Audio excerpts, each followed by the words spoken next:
오늘 시간에는 사도행전 강의 10번째 시간입니다.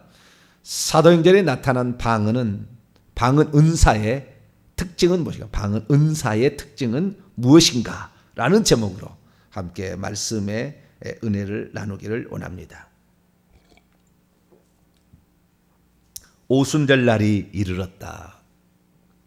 우리는 오순절 하면은 성령 강림 이렇게 그냥 거의 이퀄 이렇게 같은 거다 이럴 정도로 오순절 날 얘기를 많이 듣습니다. 구약 성경에 보게 되면 이스라엘의 절기가 있어요. 그 절기 가운데 오순절이란 절기가 있습니다. 이 성령 강림하고 매우 깊은 절기가 되는 거예요. 그 원래 오순절은 오순절이 아니고 오순절이 아니고 이것이 성령 강림절이라 우리는 지키거든요. 우리 기독교는 성령 강림절이라 하는데 그것이 오순절인 거죠. 그 오순절은 77절이라고도 해요. 7 곱하기 7, 49거든요. 그 다음 날이 50일이거든요. 다섯, 오, 열을 순해서 오순이니까 77절 오순절. 77절 날이 무슨 날이냐면은 곡식을, 이스라엘은 곡식이 두 종류가 있지 않습니까? 보리가 있고 밀이 있어요. 그래서 보리를 다 마지막 거둘 때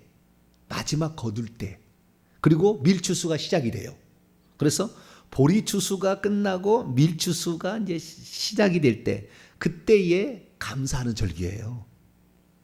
포리가 먼저 익어가지고 맨 처음에 드리는 이것은 초실절이라고 그럽니다. 이 초실절은 유월절, 그 다음에 무교절, 초실절로 하루하루씩 있습니다. 1월 14일 그것이 유월절, 그 다음에 두 번째가 무교절 1월 15일, 15일부터 20일까지죠. 그 다음에 셋째 날이 초실절이에요. 1월 16일입니다. 그렇게 절기가 있는데 이스라엘 절기는 두 종류의 특징이 있어요.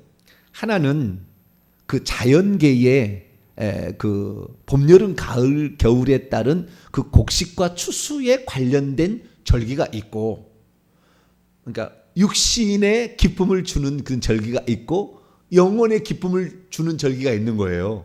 그건 유월절이나 이렇게 무교절은 영혼의 절기예요. 하나님 우리를 구원해 주신 것, 구출해 주신 것, 그 영혼의 기쁨으로 드리는 절기 유월절, 무교절이라고 한다면, 초실절은 곡식이 조금 거두는 거.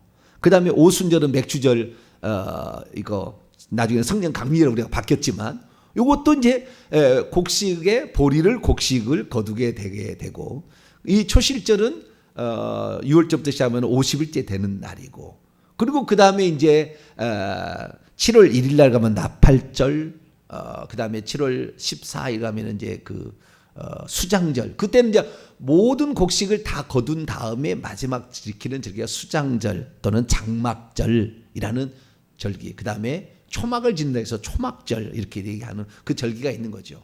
그래서 이 초막절, 장막절이라는 이 절기는 그것이 수장절이라고 할 때는 곡식을 거두는 것인데 똑같은 말이에요.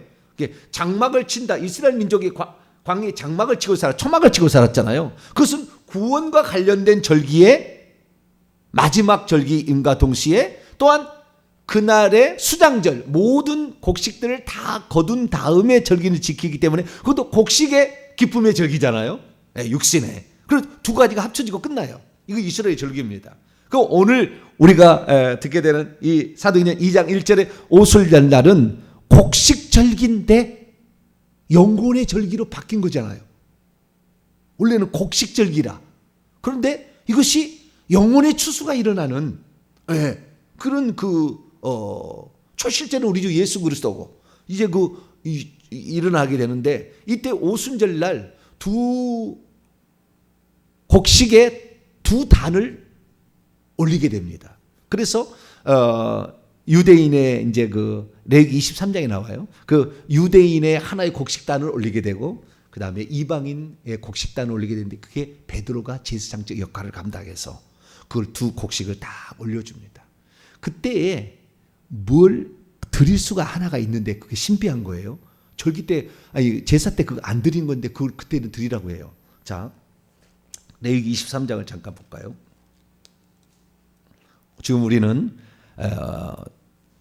오순절, 그 맥추절 때 드리는 그 절기 가운데 그게 곡식절기가 영혼의 절기로 이렇게 바뀌었다는 거예요. 기독교에서는요. 그렇게 바뀌었다는 건데요. 자, 레위기 23장 16절부터 보면은 17절을 위해서 16절부터 보면은 일곱 안식일 이튿날 77에 49 다음 날이죠. 50일째 되는 날 50일을 계수하여 새 소제를 여호와께 드리되 너희 처소에서 10분의 2 에바로 만든 떡 2덩이, 그러니까 그 곡식을 드리는데 갈아서 이렇게 소제로 이렇게 가루로 드리게 되는데 2개를 가져다가 그러니까 그 고운 가루로 만든 떡 2덩이를 드리는, 떡 2덩이, 곡식을 자체를 드리는 게 아니라 정확히는 떡 2덩이를 가져다가 흔들지니 이는 고운 가루에 누룩을 넣어서 구운 것이요 이는 첫 여제로 여호와께 드리는 것이라. 고운 가루에 뭘 넣어요? 누룩을. 원래 누룩 넣지 말라고 그럽니다. 부푼다고. 그 누룩은 좀 부정적인 거예요. 그래서 6월절 날, 이스라엘 지금도 6월절 날이 되잖아요. 난리가 나요, 난리가. 왜냐하면 빵이 그 외국이니까 우리나라하고 쌀 먹는 게 아니잖아요. 빵 먹는 거잖아요. 그러니까 누룩을 만들어서 이렇게 빵을 먹기 때문에 혹시 빵가루가 만약에 쇼파에 묻어 있으면 쇼파 자체를 버려버릴 때도 있다고 그래요. 그러니까요, 이방인들이 6월절 되면은요, 가구 주우러 다닌대요. 왜냐하면은 이게 더럽다고 버린다는 거예요. 네, 그때 버리려고 작정하고 버린가 봐요. 내가 볼 때는. 왜냐하면 새로운 이제 가구 버리겠습니까? 이제 새로운 가구를 들여올 정도 됐는데, 이건 실수한다 그러면은 일부러 빵가루를 뿌렸는지 어떻는지 가지고 버린다는 거예요. 그 정도로 누룩을 싫어하는데 어떻게 해요? 누룩이 들어가도 된다. 이게 무슨 말입니까? 오순절날하고 고넬료 그다음에 이방인에 가요. 유대인과 이방인의 교회가 탄생할 때 그때는 약간의 누룩, 그 잘못된 교훈, 바리새인의 누룩을 주의하라. 그렇잖아요. 그렇지 잘못된 것이 혹시 가지고 있다 할지라도 좀 봐주는 경향이 있어요. 그래서 오늘날 교회로 들어올 때 완전히 그 사람이 하나님의 사람이 된 사람만 교회에 들어오는 게 아니고 좀 부족하고 그 말씀이 조금 더 좀 못 깨달아져도 세례를 주신다는 거예요. 이렇게 성령을 부어주신다는 거예요. 만약에 우리가 누룩이 없이 깨끗한 사람만 준다 그러면 성령 세례 못 받을 거라만요, 다. 그런데 다행히도 이 누룩이 좀 들어가도 그때는 봐준다고 딱 규정이 그렇게 돼 있어요. 요 절기 때만. 그렇기 때문에 우리가 성령 강림 좀 부족하고 의심이 있고 좀 그래도 하나님께서 다 은혜 부어주신다. 그런 걸 아셔야 돼요. 근데 거꾸로 이렇게 따지게 되면 뭐냐면은 그렇기 때문에 더 하나님 앞에 내가 성령 세례를 받아서 방언의 은사가 터졌다 할지라도 더 깨끗한 그릇이 되도록 더 노력을 해야지. 그렇지 않으면은 그 깨끗하지 못한 그 누룩 때문에 우리의 신앙이 망가질 수도 있어요. 이게 장점이 있고 단점이 있는데 좀 부족하도 하나님 바라주신다라는 것과 아니 그 더러운 누룩을 제거하기 위해서 우리는 일평생에 수고를 해야 된다라는 것입니다. 그 오순절날 임했던 성령 세례로 말미암아 능력이 그들에게 부어지고 선물이 부어졌는데 능력은 불의 혀같이 갈라지는 것과 하늘에서부터 강력한 어떤 바람 같은 소리가 났다. 두 가지가 이렇게 능력으로 온 거예요. 그 천사들이 능력으로 온 것이고 그 다음에 안에 들어오신 성령은 생명을 주어가지고 그 영이 말하게 된 게 방언이었다는 거예요. 제가 사진 하나를 보여드릴 테니까 잘 맞춰보세요. 성경에 기록하고 이 그림이 뭐가 틀린가 맞은가를 보세요. 자, 왼쪽 그림을 보세요. 가운데 누가 앉아있죠? 말하지 않아도 천주교는 잘 알아요. 천주교인들은. 우리 개신교는 잘 모르는데 천주교는 말하지 않아도 다 알아요. 그 여자가 누굴까요? 마리아입니다. 마리아. 왜냐하면 마리아는 이름이 딱 나오죠. 여자들과 예수의 모친 마리아라고 딱 나오잖아요. 그래서 사도행전 1장에 120명의 성도들의 이름이 나오는데 마리아만 이름이 나오고 여자는 다른 여자는 이름이 안 나와요. 이거 그거 보이세요? 마리아. 그 다음에 왼쪽 오른쪽에 좀 나이가 든 사람이 있고 나이가 안 든 사람이 있죠. 그림이. 그 나이 든 사람은 베드로고요. 나이 안 든 사람은 요한이에요. 요한. 베드로와 요한. 네. 그리고 왼쪽에 6, 오른쪽에 6, 왼쪽에 셋, 오른쪽에 셋, 12명이죠. 이건 맞아요? 틀려요? 맞겠죠. 왜냐하면 가룟 유다 대신에 마띠아가 보선되어서 들어왔으니까. 그래서 12명의 제자가 있는데 한 중심에 의자를 갖다 앉혀놨어요. 저 그림이 진짜일까요? 가짜일까요? 가짜일 확률이 매우 높죠. 예.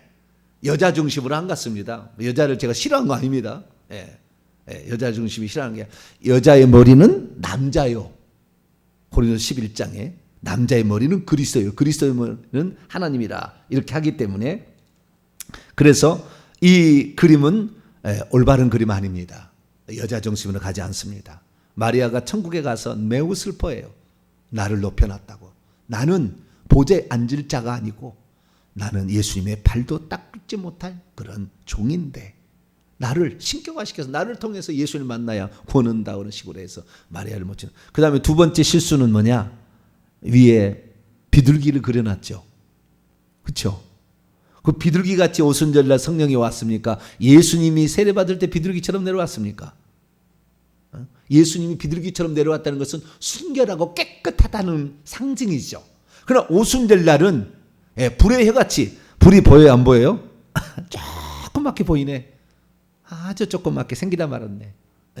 이건 다 불꽃이니까 상당히 컸을 거라고 저는 추정이 되는데. 자, 오른쪽을 보세요.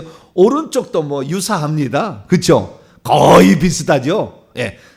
가운데 마리아가 있고 왼쪽 오른쪽에 베드로와 이렇게 요한이 있고 그 다음에 나머지가 있는 거의 비슷한 그림이에요. 이 그림은 틀린 거예요.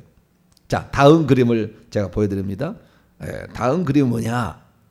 다음 그림은 이 그림이에요. 세 개의 그림을 가져왔어요. 왼쪽, 가운데, 오른쪽 이 세 개의 그림이 있어요. 세 개의 그림 보는데 왼쪽은 맞아요? 틀릴까요? 이것도 틀린 거죠. 비둘기처럼 안 왔어요. 그날. 능력의 성령 세례지 온유, 겸손, 순결의 성령 세례가 아니잖아요. 이것도 틀린 거라. 그 그림은 조금 맞을 뻔해요. 그 비슷하게 마리아를 신격화시키는 안 했죠. 여기에는 마리아도 그 중에 한 사람처럼 이렇게 상 묘사가 됐어요. 그 아까보다는 좀 나아요, 그죠? 아까보다는 조금 더 성경적으로 가까이 오고 있어요. 근데 특징은 뭐냐면은 그 머리 위에 아무도 성령이 불과 같은 거, 혀계 같은 게 없다는 거. 이것도 틀린 거예요. 가운데 그림을 보세요. 여기는 비둘기, 여기도 비둘기가 있어요. 이것도 틀린 거죠. 근데 불이 조금 세네, 여기는. 여기는 조금 불이 더 세네요. 그리고 마리아도 가운데도 좀 들기는 넣어놨는데, 그렇죠? 약간의, 그래요. 맨 오른쪽이 가장 성경적이다. 왜? 비둘기 없죠? 비둘기 같은 성령 아니요, 그날. 그거 아니고. 그 다음에, 두 명이 그래도 주안점으로 왼쪽, 오른쪽에 그래도 좀 얼굴이 크게 그려졌죠. 아마 베드로하고 요한이지 않겠나 추정은 됩니다. 그리고 진짜 불의 혀처럼 약간의 연기도 날라고 그러죠. 그리고 여기 상당히 여기가 성경적이다라고 생각이 되는데 이것도 온전하지 않습니다. 왜냐하면은 제가 가봤더니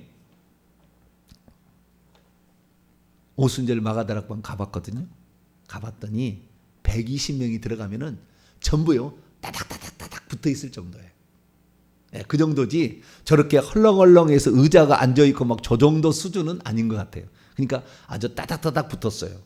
성령 세례는 받을 때 꼽살이 끼어도 성령 세례를 받을 수가 좀 있다. 그래서 성령 세례 자주 이렇게 하는 데는 가면은 꼽살이 켜도 조금 은혜가 있다.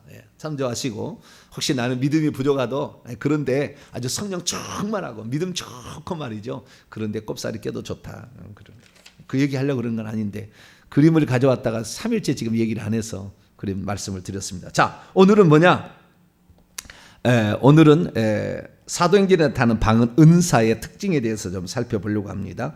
어제 제가 방언을 말씀을 드렸는데 이 방언은 뭐냐? 이 방언이라는 것은 성령 세례가 부어졌는데 성령 세례가 위에서 부어질 때는 능력이라는 것으로 나타났고 은사가 안으로 들어올 때는 방언이라는 것으로 나타났는데 이 방언이라는 것이 안에 들어왔잖아요. 조금 더 나가면 방언 통역으로 나가고요. 조금 더 나가면 예언으로 나갑니다. 말의 은사예요. 말에 신비한 세 가지 은사가 있으니 이게 딱 세 가지예요. 사도행전이라 고린도서 12장 8절에 10절 보면 성령의 초자연적 9가지 은사가 나오는데 9가지 은사가 나오는데 그 은사의 말의 은사 중에서 초자연적인 그 말의 은사가 이 방언 통역 예언입니다. 이것은 성령의 안에 들어오셔가지고 그러는 거예요. 그래 안에 들어오면 생명을 줘서 되는 것이고요. 뿐만 아니라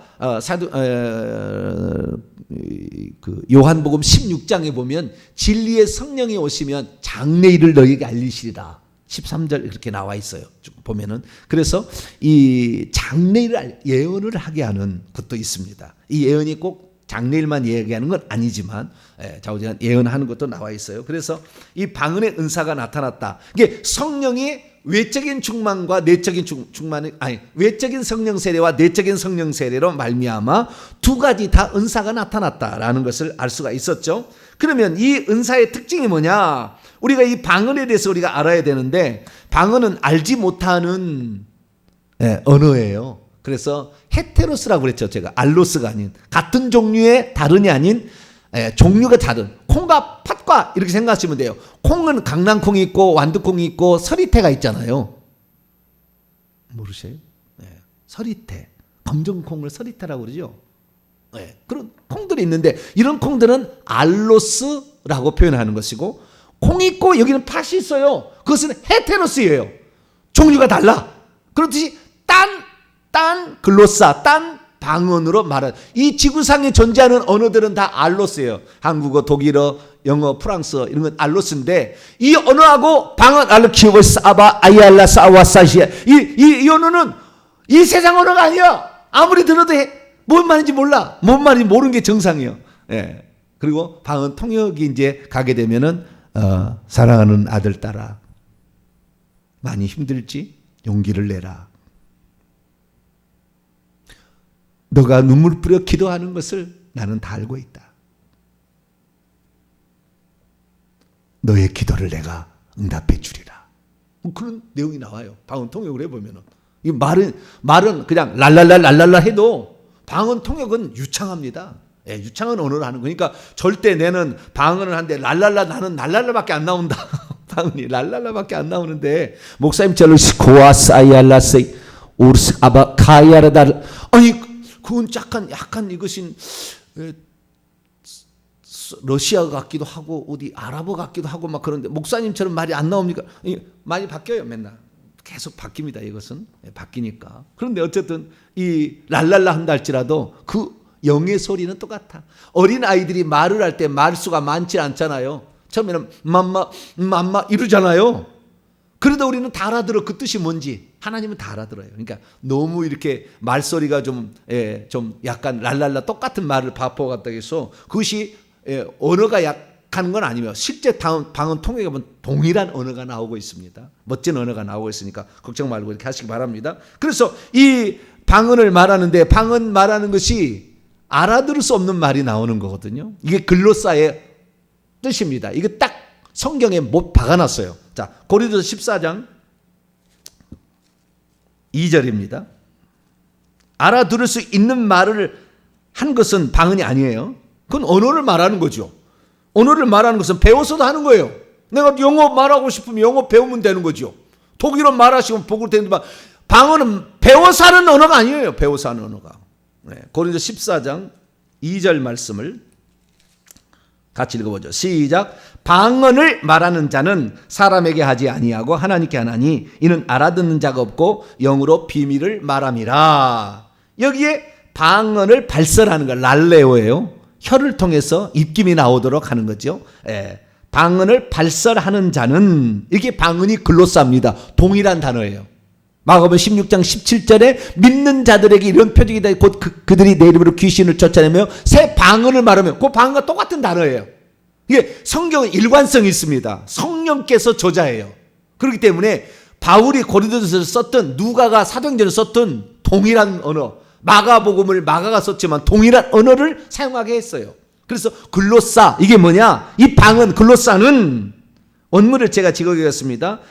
고린도서 14장 2절. 왜냐하면 앞에 1절이 나오겠죠. 사랑을 주고하고 신령한 것들을 사모하고 특별히 예언을 하려고 하라. 왜냐하면 방언으로 발설하고 있는 자는 사람들에게 발설하지 아니하고 오히려 하나님께 딱 돼 있어요. 하기 때문이다죠. 하나님께. 그러니까 방언을 말하는 자는 하나님께 발설하는 말이에요.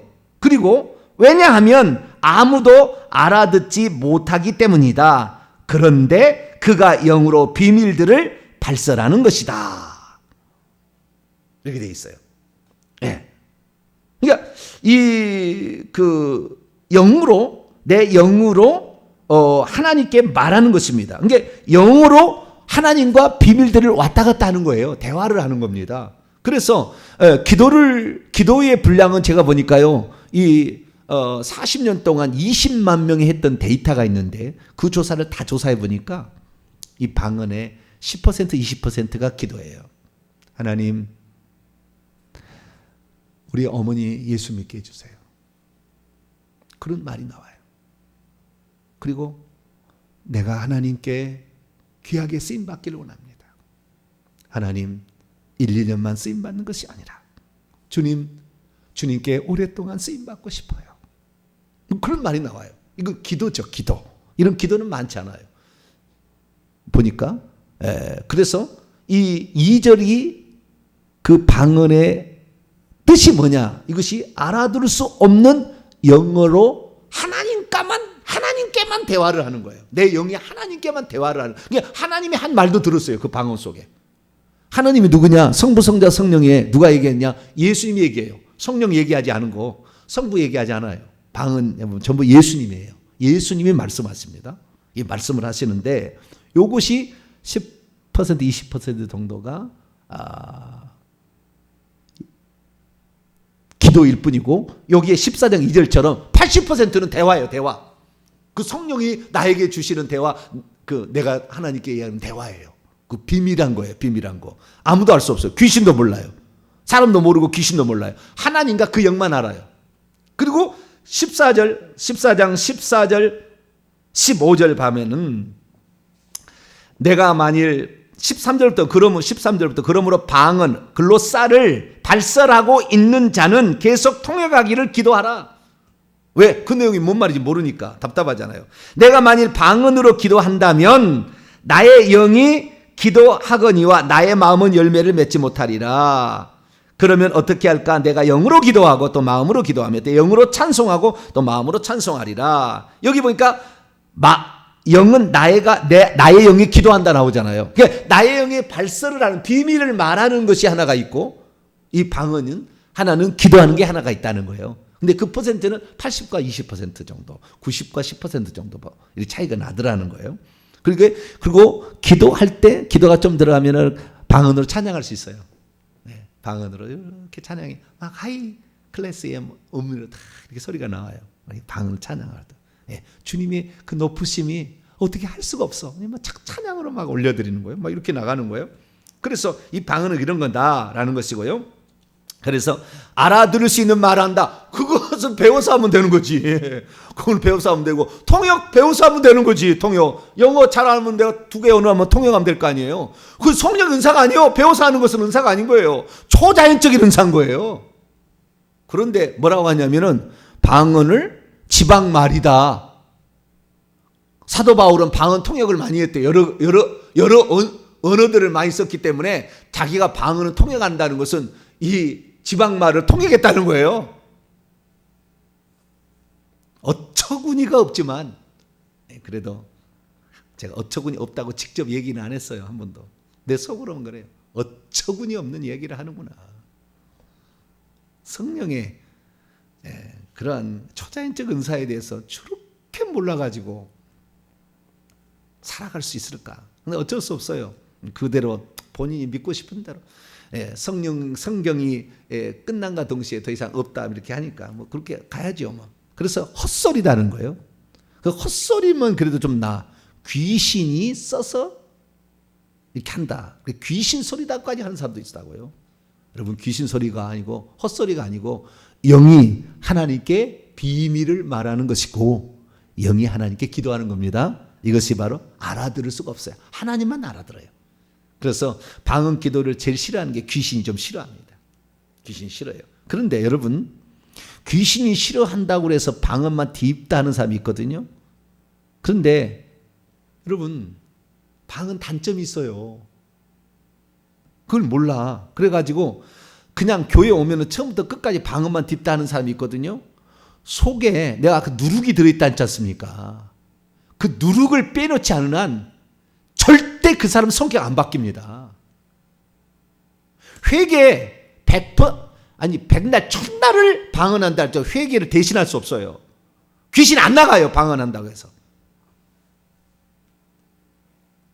그러니까 이 착각하는 사람이 있어요. 또 방언 신령한 은사고 이게 좋은 은사인데, 이게 좋은 은사인데 이것을 착각해가지고 이것만 하면 되는 줄 알았는데 그렇지 않습니다. 하나님께 기도하고 그 다음에 시인하는 것은 방언으로 해서 되는 게 아니에요. 방언으로 되는 게 아니라고. 방언은 단 0.001%도 버릴 게 없어요. 방언은 단 하나도 잘못된 게 없다고. 방언 통일해보면 방언은 하나도 잘못된 게 없고, 그렇지만 방언을 통해서 하나님 우리의 기도를 받으시는 게 아니에요. 우리의 기도는 우리의 입술로, 그래서 마음으로 기도해야 된다. 마음을 다해서, 마음으로 해서 그것을 말로 내서 기도를 해야 되는. 우리가 하나님 앞에 시인할 때 마음으로 믿는 거하고, 자, 북한이 쳐들어와가지고 죽창으로 찔러 죽이려게, 너 예수 믿어 안 믿어? 그런데 그때 말을 해야 되잖아요.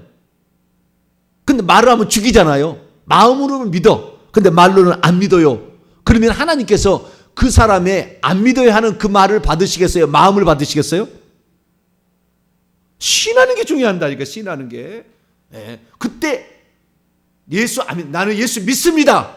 죽임을 당할 때 그런 사람이 천국 가는 것이지, 속으로는 믿고 겉으로는 안 믿어요, 이렇게 한 사람을 한 받아주지 않아요. 그러니까 우리가 회개하는 것은 정확히 언어로 얘기해야 돼요. 내가 회개가 안 된다는 사람은 말로 회개를 하라는데 말이 안 나오고 딥다 방언만 하는 사람, 이 사람은 영이 바뀌어지지 않아요. 깨끗해지지 않아, 영이. 여러분, 고린도서 14장을 다시 한번 열어봐봐요. 방언이 뭔지 여기에 대해서 이야기 나왔으니까. 방언이 어떤 유익이 있는가? 유익이 있고 단점이 있잖아요. 유익이. 자, 4절입니다. 4절. 3절부터 읽어봅시다. 시작. 그러나 예언하는 자는 사람에게 말하여 덕을. 예언은 누구에게 말한다고요? 사람에게 말하는 것이고, 2절에 방언은 하나님에게 말하는 거예요. 말 자체가 틀리다고. 우리가 하나님께 써야 돼. 이게 방언은 사람에게 쓰는 게 아니에요. 하나님께만 나오고 이렇게 하는 거예요. 그래서 예언하는 자는 사람에게 발설하는 것인데 덕을 세우며 권면하고 위로하는 것이 있죠. 그런데 방언을 4절 시작. 방언을 발설하는 자는 자기의 덕을 세우고 예언하는 자는 교회의 덕을 자기의 덕을 세운다. 덕을 세운다는 것은 의역이에요. 그런 말이 아니에요. 오이코도메오라는 헬라어 동사를 쓰고 있는데, 오이코도메오라는 동사는 네 가지 뜻이 있어요. 이것을 해준다는 거예요. 이것을 해준다. 오이코도메오라는 동사인데요. 이 오이코도메오는 첫째, 짓다, 건축하다. 뭐라고요? 짓다, 건축하다. 우리가 교회를 건축하잖아요. 짓다, 건축하다. 그런 뜻이고요. 두 번째는 세우다, 설립하다. 짓다, 건축하다는 건축물만 말한다면, 세우다, 그 다음에 설립하다는 것은 건축물만 해요. 내가 회계청포 연구소를 설립할 수도 있죠. 건축물만 얘기하는 게 아니에요. 앞에는 짓다, 건축하다는 것은 건축물을 얘기하는 거예요. 빠나라고 아시죠? 우리가 창세기 강의 때 남자의 그 갈빗대를 취하여 여자를 빠나했다고 그래요. 여자를 만들 때 그때 건축을 한 거예요. 그리고 남자의 가장 아름다운 것으로 건축을 했어요. 그래서 세상의 모든 동물들은 수컷이 멋있지만 사람만큼은 여자가 멋있어요. 여자가 멋있어. 남자 안 멋있어. 남자 멋있나? 좌우지간 멋있는 남자에서 더 멋있는 여자가 나왔다. 그래서 빠나 건축하는 건데요. 그래서 짓다, 건축하다. 두 번째, 설립하다, 세우다. 그러니까 어떤 무형의 것들도 이렇게 세우다 할 수 있다는 거예요. 세 번째는 다시 짓다, 재건하다. 이게 세 번째 뜻입니다. 오이코도메오가. 다시 짓다, 그 다음에 재건하다. 그 다음에 네 번째는 복원하다, 복구하다. 다시 짓다라는 것은 내가 지었는데 잘못 지었어요. 그래서 헐어버리고 다시 짓는 것이에요. 이건 다시 복원하는 것은, 복구하는 건 뭐냐면 이미 있는 것인데 어느 부분만 고장난 거예요. 거기만 수리할 때는 복구하다, 복원하다 뜻이에요. 아시겠죠? 네 가지 뜻이 있는 겁니다. 그래서 이 방언을 말하는 자는 자기의 영을 짓고 건축해서 멋있게 만들어가는 거예요. 그래서 이 방언을 말하는 데는 그런 좋은 장점이 있어요. 그리고 그 다음에 어떤 것을 세워나가는, 자기의 영을 멋지게 세워나가는 것이고요. 그 다음에 잘못됐으면 다시 헐어버리고 또 세우는 것이고, 그 다음에 좀 부족한 것은, 좀 고장난 그건 또 뜯어 고치는 것, 이런 것들이 다 들어가 있기 때문에 방언을 말하는 것은 자기의 영을, 속사람이죠. 속사람을 건축해가는, 속사람을 완전케 하는데 매우 도움이 됩니다. 그래서 방언은 절대 이것을 귀신 신나라 까무 소리다 이렇게 하면 안 돼요. 방언은 반드시 해야 되는데 어떻게 하느냐? 방언은 회개를 하고 하라. 회개하는 것을 예를 들어서 90% 했다, 또는 95% 하고 5% 정도는 방언하는 게 좋아요. 그래서 이 방언을 계속해서 해나가는 게 좋습니다. 방언을 그러나 특별히 은사를 받아서 하실 분은 하루에 3시간씩 4시간씩 6개월을 하면 방언 통역이 터져요. 한번 해보세요. 터지나 안 터지나. 거의 터집니다. 그래서 기도의 분량의 차이다, 그것은. 그런데 이 방언의 은사를 받아가지고, 방언 통역의 은사를 받아 예언해가지고 제가 볼 때는 90%는 잘못되는 것 같더라고. 자기가 신령한 사람처럼 착각을 해버려요 이제. 그래서 안 받는 게 차라리 나아요. 안 받는 게. 그리고 받는다는 것은 그것을 하나님께서 공동체 유익을 위해서 쓰라고 했기 때문에 그런 방언 통역이나 또는 방언 예언이나 이런 것들은 사모님이나 목회자가 받는 게 좋아요. 일반 평신도가 받아서는 이것은 이상해져, 나중에 다 타락하더라고요. 이상해지더라고요. 그래서 그렇게 바라는 것은 아니다. 그런데 사모님이 받으면 최고 좋은 게 방언 통역이다 생각이 듭니다. 자, 그런데 오늘 사도행전에 나와 있는 특징은 뭐냐? 그 얘기하려고 지금까지. 첫째는 뭐냐면요, 성령 세례가 임할 때 공통적으로 나타나는 현상이었다. 사도행전 5번에 걸쳐서 성령 세례 사건이 나옵니다. 사도행전 2장에 예루살렘, 사도행전 8장에 사마리아, 사도행전 10장에 고넬료 이방인 가정, 사도행전 9장에 개인적이지만 사도 바울, 사도행전 19장에 에베소, 이건 사도 바울이 복음 전파할 때, 이 5번에 걸쳐 나오는데 동일하게 다 방언을 말했어요.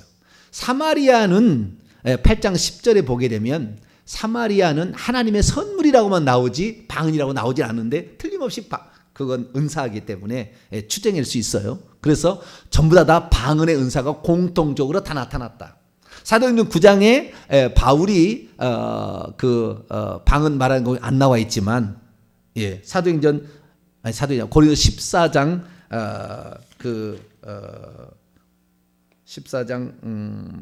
18절 보면 내가 너희의 모든 사람들보다 방언을 더 발사람으로 감사한다. 방언을 말했어요. 그때 치유도 일어났죠. 눈에서 비늘이 벗겨져 가면서 용이 떠나가면서 눈에 치유도 일어나죠. 그래서 이 여러 가지 증상이 나타나는데 공통적인 것은 뭐냐? 2장의 예루살렘에서는 방언과 방언 통역이 나타났어요. 듣는 사람에게 하나님 방언 통역을 준 거예요. 그래서 듣는 사람이 자기 언어로 들었죠. 방언과 방언 통역. 사도행전 7장에는 사마리아인데 이것은 방언이 나타났을 거라고 추정이 됩니다. 그 밑에 보게 되면은. 그 다음에 사도행전 10장에는 고넬료 가정에는 방언과 방언 찬양이 나왔습니다. 그 다음에 바울에게는 다 있었던 것 같아요. 은사들이 다 9가지 은사가 다 나온 것 같고, 그 다음에 사도행전 19장에 에베소에는 방언과 예언이 나왔어요. 이 방언과 방언 찬양과 그 다음에 방언 통역과 그 다음에 예언은 이게 안에서 말하는 초자연적 말의 은사예요. 초자연적 말의 은사. 그래서 그것은 성령이 내주하시면서 우리 속에 주시는 은사들이에요.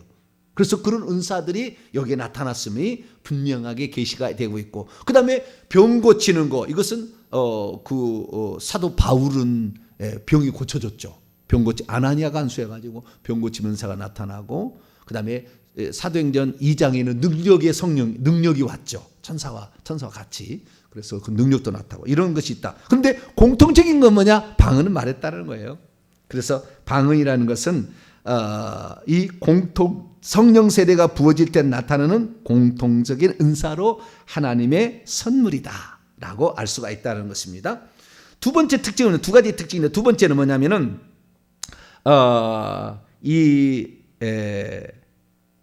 방언을 말하는 것을 방언 통역으로 만약에 이어진다고 하면, 방언만이 아니라 방언 통역으로 이어질 수만 있다고 한다면 하나님의 큰 일을 들을 수가 있어요.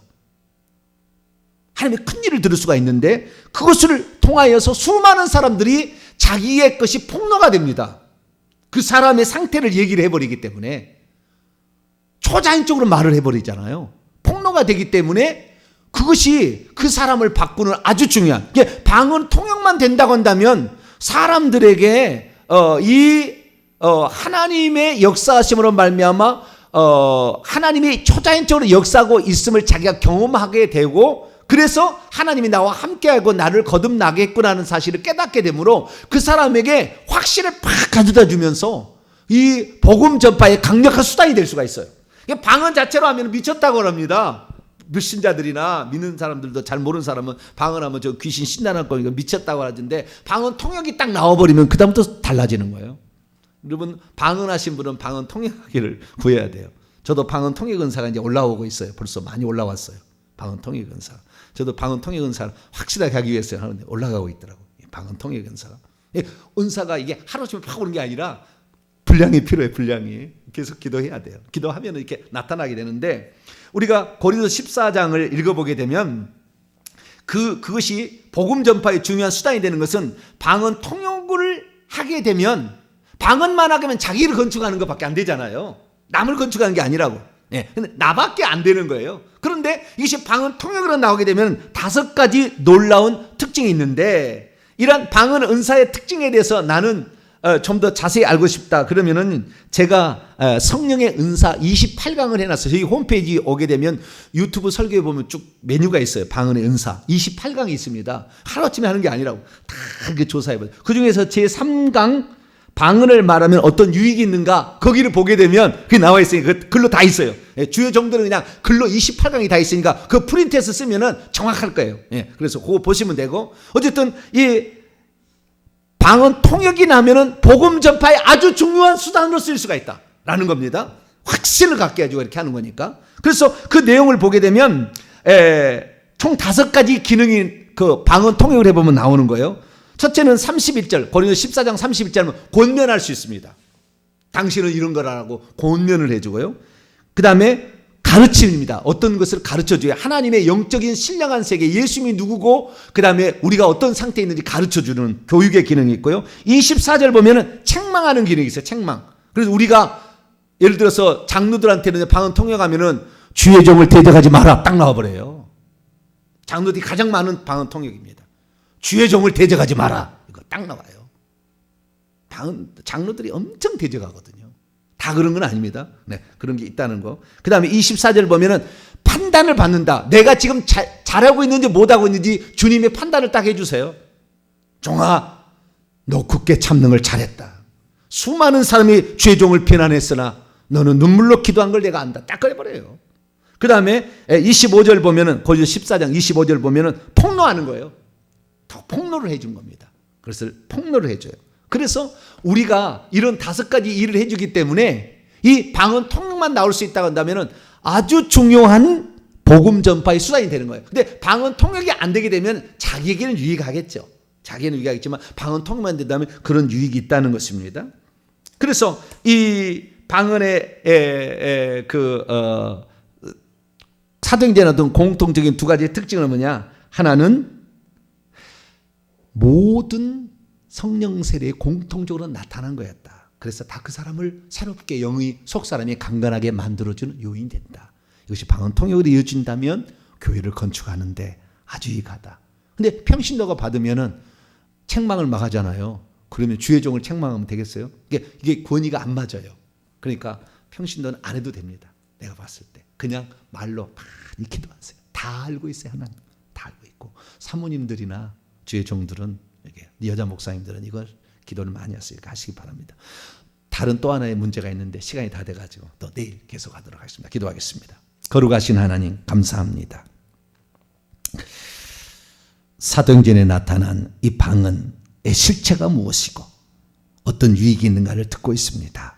모든 사람에게 주신다고 했지만 어떤 사람은 못할 수 있겠지만 주여 이런 것들이 모든 사람에 나타남으로 많은 유익이 있는 줄 아는데 주여 우리가 방언을 무시하거나 방언을 멸시하지 않게 하여 주시고 우리가 방언도 곁들여서 기도하여서 하나님 나라를 세워가는데 유익하게 사용하게 도와주옵소서.